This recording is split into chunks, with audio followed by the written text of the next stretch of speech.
interpersonal adalah ikatan antara dua orang atau lebih yang saling berbagi minat dan tujuan.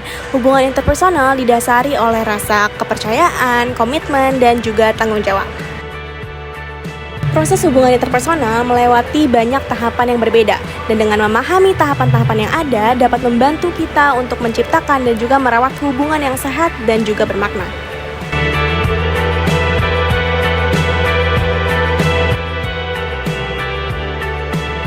Sorry, lo anak UI bukan sih? Bukan. Oh iya. Tapi gue kayak nggak asing, kayak pernah ngeliat lo di UI deh. Mungkin lo pernah lihat gue di tempat lain kali ya? Mungkin kali ya. BTW, ini kosong nggak sih? Kosong. Gue boleh duduk ya? Iya, duduk aja. BTW, gue Dava. Iya, gue Selfie. Tahap pertama adalah kontak atau acquaintance. Pada tahap ini, dua orang bertemu dan mulai mengenal satu sama lain. Tahap ini melibatkan kontak persepsi dan kontak interaksi.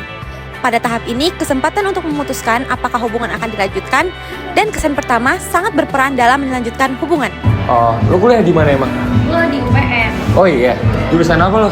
Ya kalau lo kuliah di mana? Gue di UI, teknik sih gue. Teknik sipil. Tahap 2, keterlibatan, development, atau experimenting. Pada tahap ini, mereka mulai bertukar informasi dan mengenal lebih dalam. Pertanyaan mulai bersifat umum seperti mencari kesamaan minat dan nilai. Terjadi proses seleksi diri atau selective self-presentation dan membangun rasa percaya awal dan ketertarikan. Iya Sel, jadi gitu. Gue ya punya 5 mobil sih ada di rumah. Bokap gue kebetulan nggak pakai, itu bisa dibilang ya mobil pribadi gue sendiri karena gue pakai ya Senin beda, Selasa beda, Rabu, Jumat, Kamis ya begitu seterusnya. Tahap 3, keakraban atau continuation atau intimacy. Pada tahap ini, hubungan menjadi semakin dekat dan intens. Terjadi keterbukaan informasi pribadi atau self-disclosure dan mulai membentuk identitas kita dan saling berbagi jaringan sosial. Pada tahap ini, komitmen mulai terbentuk dan hubungan menjadi lebih stabil. Mut. Lo kenal Dava gak sih? Gue liat lo motoran IG sama dia. Dava.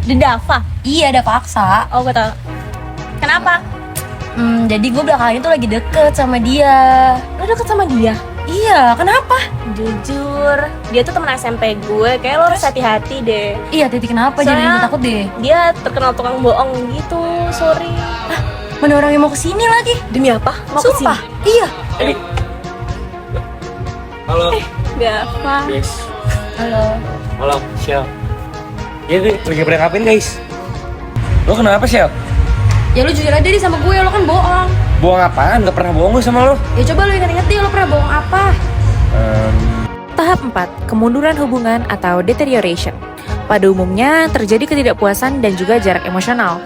Biasanya, di tahap ini komunikasi mulai berkurang, muncul konflik dan juga kebohongan, serta penurunan kepercayaan dan juga perhatian. Jujur gue bohong sih, yang gue yeping kemarin, yang waktu di kolan kayak gue ngomong gue punya mobil 5 gitu, sejujurnya gue bohong sih.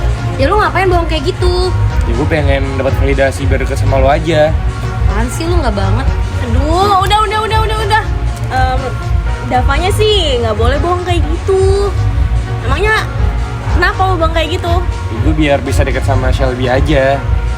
Apaan sih, padahal kan lu nggak usah kayak gitu juga, gue bakal nerima lo kok. Ya iya sih, waktu itu salah gue. Tahap 5, perbaikan atau repair. Pada tahap ini biasanya muncul upaya memperbaiki hubungan dengan cara menganalisis masalah. Bisa dilakukan secara pribadi atau intrapersonal maupun dilakukan secara bersama atau interpersonal. Biasanya di tahap ini mulai ada menegosiasi ulang dan juga mencari solusi agar hubungan tetap bertahan. Namun terkadang melibatkan pihak ketiga seperti konselor untuk membantu memperbaiki hubungan. Aduh, ya udah deh, tuh sekarang maunya gimana kalian? Ya gue ngaku itu kesalahan gue minta maaf sama lo deh Shell, maafin gue ya. Tuh Bi. Ya udah, maafin deh. Oh, berarti kalau udah damai ya. Terus sekarang gimana nih ke depannya? Ya jujur ya, gue udah gak mau lagi nih sama lo karena gue udah kecewa banget lo bohongin. Tahap 6, pemutusan atau termination. Pada tahap ini, hubungan resmi berakhir, seperti putus, perceraian, atau sebab lain. Dan biasanya muncul emosi negatif dan juga kata-kata kasar.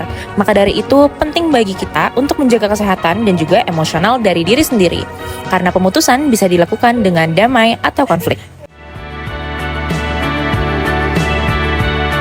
Ada 3 faktor yang mempengaruhi hubungan. Yang pertama, ada keterampilan komunikasi dan kemampuan berbagi informasi pribadi. Lalu yang kedua, ada kesamaan minat, nilai, dan tujuan hidup.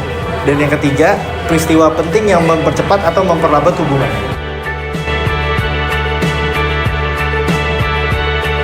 Ada dua teori hubungan interpersonal. Teori yang pertama yaitu teori pengurangan ketidakpastian.